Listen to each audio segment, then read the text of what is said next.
सुप्रभात मंडळी. आपण सध्या वाचत आहोत श्यामची आई हे पुस्तक, ज्याचे लेखक आहेत साने गुरुजी.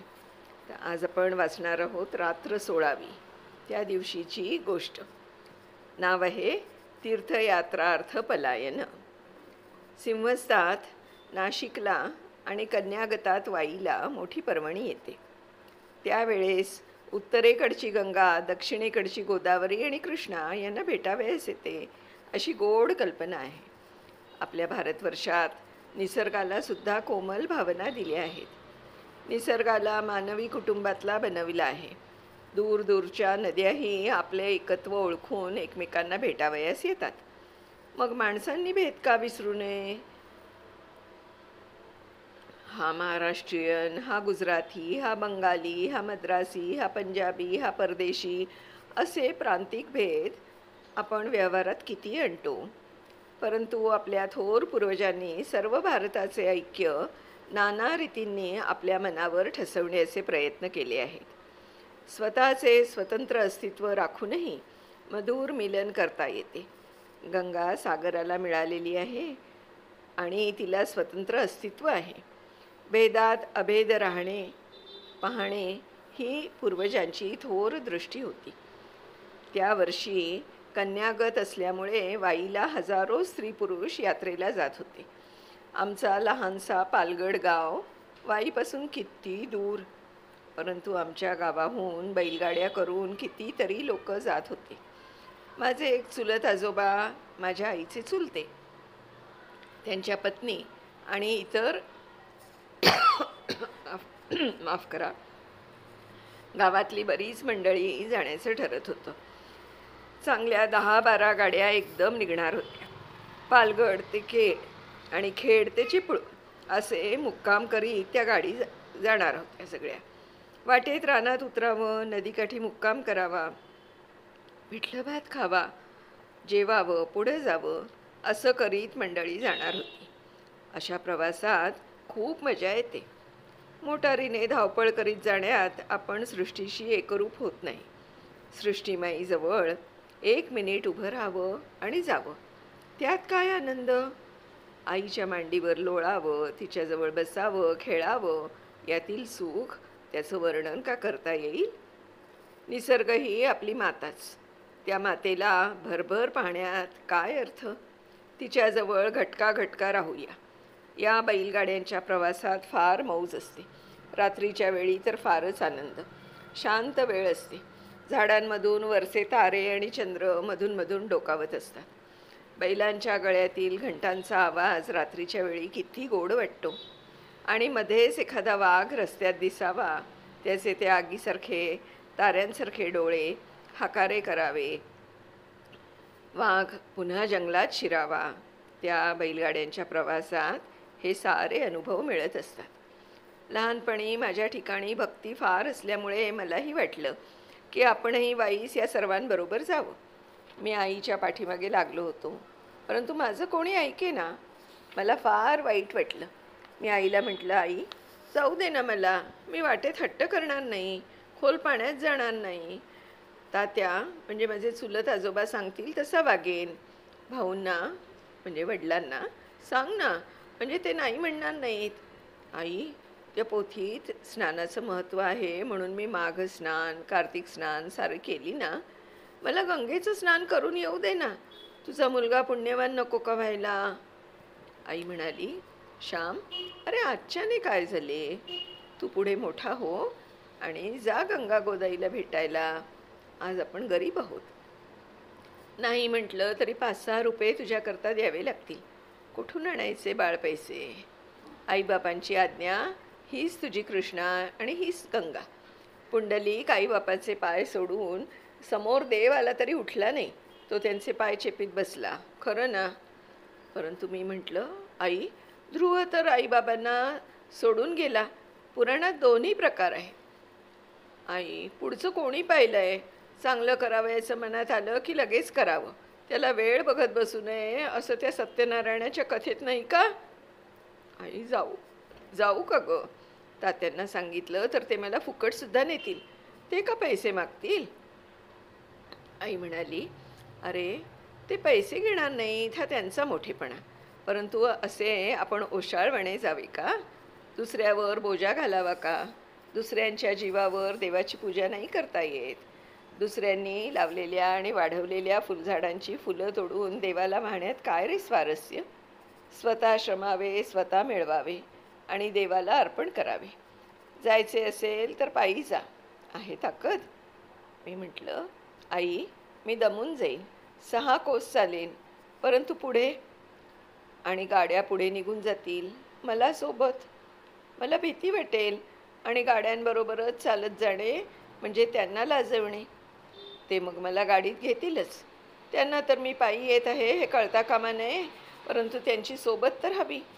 आणि पुन्हा इतके 40-50 कोस माझ्याने चालवेल तरी कसे? आई म्हणाली, ध्रुवाच्या गप्पाच सांग. ध्रुवाला भीती वाटली नाही. जो देवाकडे जावयास निघाला त्याला कोणाची भीती आहे? साप वाघ त्याला मार्ग दाखवतील, खाणार नाहीत. तो दमून जर रस्त्यावर झोपला आणि त्याच्या तोंडावर उन्हाचा कवडसा पडला तर साप त्याच्यावर फणा धरील. त्याला तहान लागली तर पक्षी चोचीतून पाणी आणून त्याच्या तोंडात घालतील. त्याला भूक लागली तर गाय माऊली येऊन त्याच्या तोंडात दुधाची धार सोडील. देवाकडे तो जावयास निघाला, त्याला सारे मित्र, सारे सखे, त्याचे सारे गडी, सारे सहाय्य करणारे. आहे का ध्रुवाची श्रद्धा? त्याचा तो भाव? वेडा, हे काय रडावयास काय झाले? अरे आपण लहान माणसं, अजून तू लहान आहेस आणि आपण गरीब आहोत. वेडा हट्ट घेऊ नकोस. मला खूप वाईट वाटलं. उजाडत्या पहाटे यात्रेची सारी मंडळी निघणार होती. त्या गाड्यांच्या पाठोपाठ त्यांना न दिसू अशा रीतीने आपण जावे असे मनात येत होते. आपण दमू, थकू, आपणास भूक लागेल, खायला काय?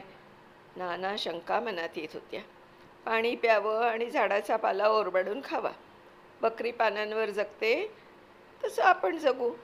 चिंचेची, करवंदीची, कोळी पानं खाऊ असं मनात योजत होतो. रात्री विचार करता करता केव्हा झोप लागली ते कळलंही नाही. मी उठलो तेव्हा साऱ्या गाड्या निघून गेल्या होत्या. त्या दिवशी शनिवार होता, शाळा होतीच. मी पटकन परसाकडे तोंड धुणं सगळं आटोपलं, झटपट आंघोळ केली, संध्या केली, नमस्कार घातले, तुळशीला पाणी घातलं, पाटी दप्तर घेऊन मी शाळेत जावयास निघालो. आई म्हणाली, अरे इतकी घाई का? मी पानगी करते, ती खा आणि मग जा शाळेत. बन्या बापू कुठे अजून गेले आहेत? बस जरा. मी रागाने म्हटलं, मला नको जा पानगी बिनगी. खायला देतेस पण वाईला मात्र जाऊ देत नाहीस. मला वाईची भूक आहे, खायची नाही. मी आपल्या शाळेत जाऊन बसतो. आई जरा रागाने म्हणाली, पुन्हा माग तर खरं खायला, बघ देईन का? सारं तुझ्या मनाप्रमाणे झालं पाहिजे. मोठ्या राजास की नाही तू? राजाच्या तरी पोटी यायचं होतंस.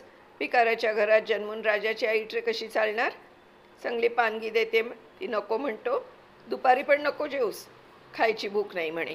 किती दिवस राहतोस उपाशी ते तरी बघते. श्याम, मागे फिर. आईचं ऐकावं हो सांगितलेलं. परंतु मी न ऐकता झपाझप जात होतो. अजून शाळेत मुलं यायला लागली नव्हती. पाटेतल्या गणपतीच्या देवळात शिरून मी देवाला नमस्कार केला आणि देवा, माझा निश्चय तू टिकव, तू माझा सहाय्यकारी हो, अशी प्रार्थना केली. मी शाळेत गेलो तेव्हा एकसुद्धा मुलगा शाळेत आला नव्हता. शाळा अद्याप उघडलीही नव्हती. माझं दप्तर मी शाळेच्या बाहेरच्या पडवीत ठेवलं आणि मी शाळेतून बाहेर पडलो. मुलांनी मला पाहू नये म्हणून मी झपाट्याने जात होतो. मी गावाबाहेर आलो. गावची नदी ओलांडली आणि पुढे चाललो. तिठ्यावर आलो. तेथे 3 रस्ते फुटतात. त्या जागेला तिठा म्हणतात. एका बाजूला दापोलीचा रस्ता होता, एका बाजूला खेडचा होता. मी खेडचा रस्ता धरला आणि चालू लागलो. पहाटे निघालेल्या गाड्या कितीतरी लांब गेल्या होत्या. त्या गाड्या 10-11 वर्षांचा मुलगा कशा गाठणार? मला माझे भानच नव्हते. परंतु ऊन लागू लागले. मी दमून गेलो. मला रडू येऊ लागले. घरी परत जाण्याची लाज वाटू लागली. परंतु घरी नाहीच जायचं तर मग कुठे जायचं? रानात कुठे राहणार आणि किती वेळ राहणार? मी माघारी वळलो. माझ्या गावाकडे पावली वळली. डोळ्यातून पाणी गळत होतं आणि सूर्याच्या प्रखर किरणांनी ते वाळून जात होतं. जणू सूर्याचे किरण माझे अश्रू पुसीत होते. भर दुपार होण्याची वेळ. सूर्य डोक्यावर आला. मी घामाघूम झालो. सकाळपासून पोटात काही नव्हतं. मी पालगड गावाजवळ आलो, परंतु गावात शिरण्याची लाज वाटू लागली. स्वाभिमान म्हणे, गावात जाऊ नको, परत घरी जाऊ नकोस. पोट म्हणे, घरी जा. घरी न जाण्यात कसला स्वाभिमान? आईबापांची का स्वाभिमान दाखवायचा? प्रेम करणाऱ्यासमोर स्वाभिमान दाखवणे म्हणजे प्रेमाचाच अपमान आहे. गावात शिरण्याचं धैर्य मला झालं नाही. गावाबाहेर नदीकाठी झोळाईचं देऊळ होतं. ही आमची ग्रामदेवता. बाळंतिणी बाळणपणातून उठल्या की मूल घेऊन झोळाईला जातात. तिची खडा नारळांनी ओटी भरतात. माहेरवाशिणी सासरून आल्या तर झोळाईला जातात. मी त्या झोळाईच्या देवळात शिरलो. त्या देवीच्या पाठीमागे खूप अंधार आहे. अंधारात लपून बसलो. परंतु किती वेळ बसणार? पोटात कावळे ओरडत होते. शेवटी लाज लज्जा सोडली, स्वाभिमान दूर केला आणि देवळातून हळूच बाहेर पडलो. गावच्या रस्त्याला लागलो. गावातील घरं दिसू लागली. खाली मान घालून चाललो होतो. पाय चटचट भाजत होते. आत हृदय जळत होतं. वरून डोळे गळत होते. असं मी चाललो. डोळे भरून येऊन पुढे काही दिसत नव्हते. इतक्यात माझे मनगट कोणीतरी धरले. अरे, आहेस तरी तू कुठे? तुला शोधायचं तरी किती? गळ्याला फास लावायचाच एखाद्या वेळी, असे शब्द माझ्या कानी पडले. ते माझे चुलते होते. गावात नाना ठिकाणी माझा शोध चालला होता. चुलते, वडील, घरची, शेजारची सारी माणसं मला धुंडीत होती. शाळेतील मुलांनी पाटी दप्तर घरी आणून दिलं तेव्हा कळलं की मी हरवलो. आदल्या दिवशी हेडमास्तरांनी माझी मोडी पुस्ती वाईट आली होती म्हणून मला मारलं होतं. मी निघून गेलो, त्यामुळे पुन्हा आज मार बसेल कदाचित म्हणून मी गेलो नसेल, असं हेडमास्तरांना वाटलं.